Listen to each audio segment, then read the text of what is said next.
کیسے ثابت کر سکتے ہیں کہ قرآن مجید اللہ تعالیٰ کی طرف سے نازل ہوا ہے؟ آپ کبھی خالی ذہن ہو کر صرف ایک سوال اپنے سامنے رکھیں. پہلے میں آپ سے بات کرتا ہوں، پھر میں آپ کو بتاؤں گا کہ غیر مسلموں کے ساتھ کیا معاملہ ہے. صرف ایک بات اپنے سامنے رکھیں، اس دنیا میں اس وقت 10 نہیں 20 نہیں کروڑوں کتابیں موجود ہیں، اور 1 2 نہیں، دنیا میں بے شمار اہل علم پیدا ہوئے، ہر فن کے ماہرین پیدا ہوئے.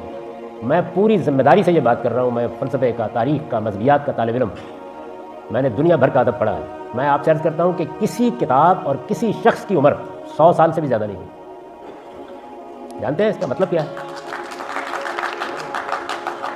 یعنی 40-50 سال بھی نہیں گزرتے کہ یہ واضح ہونا شروع ہو جاتا ہے کہ آدمی نے یہاں غلطی کی، کتاب میں یہ معلومات ٹھیک نہیں ہے، اس میں یہ دعویٰ ٹھیک نہیں کیا گیا، اس میں یہ بات صحیح نہیں بتائی گئی.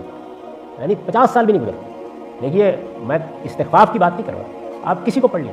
بھائی نیوٹن پر 100 سال بھی نہیں گزرے تھے کہ اس کا بنایا ہوا کثر مسمار ہونا شروع ہو گیا. سائنس کی مثال لے لیجیے. علامہ اقبال نے اپنے جو خطبات لکھے ہیں بڑے لوگوں میں سے ہیں، یہ 1928 کے قریب خطبات دیے انہوں نے. میرے ساتھ آ کے مل کے پڑھ لیجیے، آپ کو معلوم ہو جائے گا کیا کیا چیزیں غلط ہو گئی، کن کن چیزوں کے بارے میں معلومات میں نقص تھا، کیا چیزیں جن پر تنقید ہو گئی ہے. تو جب آپ قرآن مجید کو پڑھیں تو دنیا کی کتابوں کے بارے میں اور ان کی زندگی کے بارے میں یہ جان کر ذرا پڑھ کر دیکھیے، اور پھر اس کتاب کی کسی ایک چیز کو مار کر دکھا دیجیے. اس کا حرف حرف آپ کو بتا دے گا کہ یہ زندہ جاوید کتاب ہے. یہ 14 صدیوں سے، تھوڑی دیر کے لیے بھول جائیے کہ یہ خدا کی کتاب ہے، یعنی عرب کے ایک صحرا نشین کی لکھی ہوئی کتاب مان کے ذرا پڑھ کے دیکھیے کہ دنیا کے اندر پچھلی 3 صدیوں میں علمی انقلاب برپا ہو گیا. پرانا علم مر گیا، وفات پا گیا. یہ کتاب کھڑی ہے، اور یہ کتاب حرف حرف کے ساتھ کھڑی ہے. یہ کتاب اس شان کے ساتھ کھڑی ہے کہ اس کا کوئی ایک شوشہ اپنی جگہ سے ٹالا نہیں جا سکتا. اور اسی آپ اس کتاب کا انٹروڈکشن کرائیے.